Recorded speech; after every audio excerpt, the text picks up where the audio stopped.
আজকের এই মাহফুজ হত্যার মানববন্ধনে উপস্থিত যুব সমাজ, সাংবাদিক বন্ধুগণ, আইন শৃঙ্খলায় নিয়োজিত কর্মী বাহিনীগণ, আসসালামু আলাইকুম ওয়া রাহমাতুল্লাহ। সম্মানিত তৌহিদি জনতা, আজকে আপনারা দেখছি গত 9 তারিখে আমাদের এক ভাই বরিশাল থেকে এসে রাত 12টার সময় সন্ত্রাসীদের আঘাতে নিহত হয়েছেন।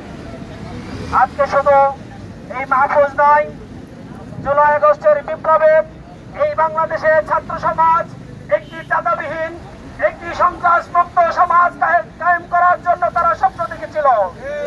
কিন্তু আজকে আমরা দেখছি কি গাজীপুর তথা টঙ্গীতে বাংলাদেশের সকল পর্যায়ের সকল জেলার মানুষেরা এসে লেখাপড়া করে, কেউ চাকরি করে, কিন্তু নিরাপদে চলাফেরা করতে পারে না।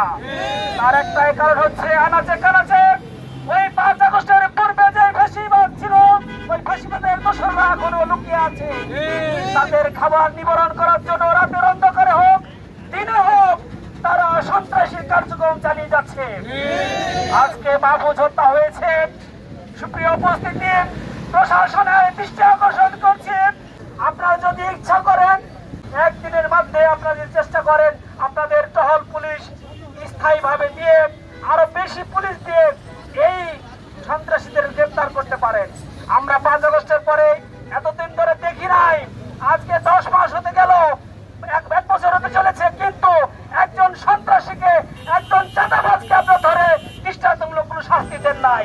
অথচ প্রতিদিন অহরহ কত মাহফুজ নিহত হচ্ছে। আজকে সকলকে এই সমাবেশে এসে সফল করার জন্য ধন্যবাদ জানাচ্ছি। খুন হয়েছে, হত্যা হয়েছে, এই মাহফুজের আমরা বিচার চাই, বিচার যেন পেতে পারি, এই বলে আমার কথা শুনছি। আসসালামু আলাইকুম।